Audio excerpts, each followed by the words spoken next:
For centuries, Dwarka existed as a mythological utopia built by Lord Krishna, a city recorded in the pages of ancient Hindu scriptures, but dismissed by historians as a moral fable.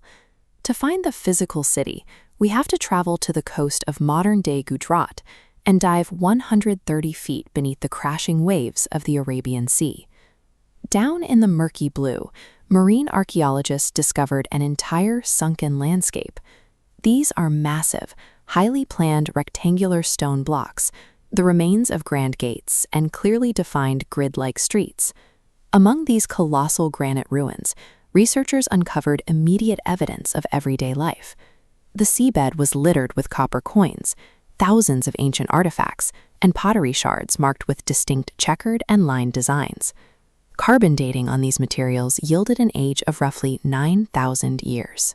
This timeline places a sophisticated urban civilization at these coordinates millennia before most historical models suggest, indicating that ancient oral traditions preserved the memory of a real physical landscape. According to the Bhagavata Purana, Lord Krishna's people in Mathura faced 17 relentless attacks from King Jarasandha. The repeated sieges eventually forced a desperate strategic decision. Krishna led a massive evacuation 1,200 kilometers away to the edge of the Arabian Sea. There, he commissioned the architect Vishwakarma to build a divine fortress on land granted by the sea god, a city designed specifically to be impenetrable from the water. The scriptures are precise about the dimensions of this new capital. The Bhagavata Purana states that the sea god provided a plot of land measuring exactly 12 yojanas. Modern marine surveys of the submerged ruins show a specific layout that aligns with these ancient descriptions. When researchers mapped the outer perimeter of the site, they found it followed a distinct geometric footprint. In modern measurements, 12 yojanas translates to exactly 153.6 kilometers. The ruins found on the seabed match this specific calculation. These ancient scriptural dimensions functioned as literal architectural specifications, which marine science has now verified through physical measurement. Dwarka thrived for decades, but the conclusion of the Mahabharata War marked the peak and the beginning of the end for the Yadava dynasty. Following the war, Queen Gandhari cursed Krishna, stating that his entire dynasty would collapse in exactly 36 years.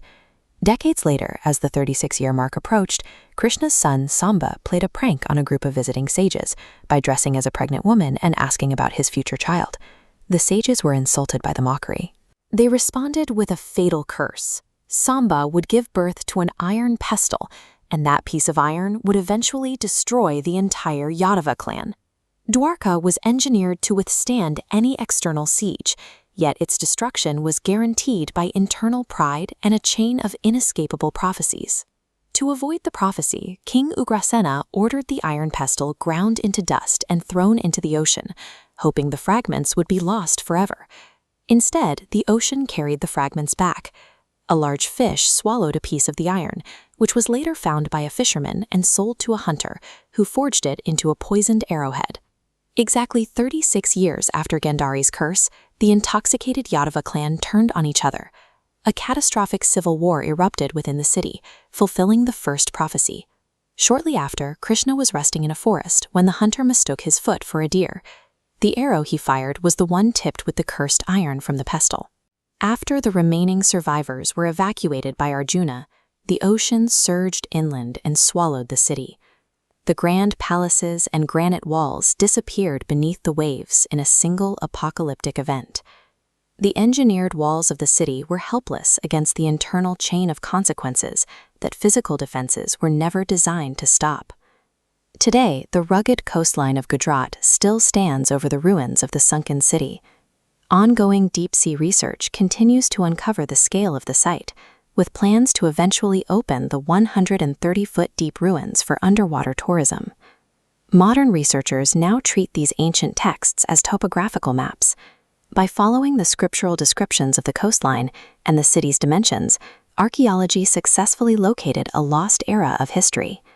The granite blocks resting on the seabed offer a physical anchor for a story once thought to be impossible. They suggest that what we call legends are often simply the preserved memories of a forgotten world.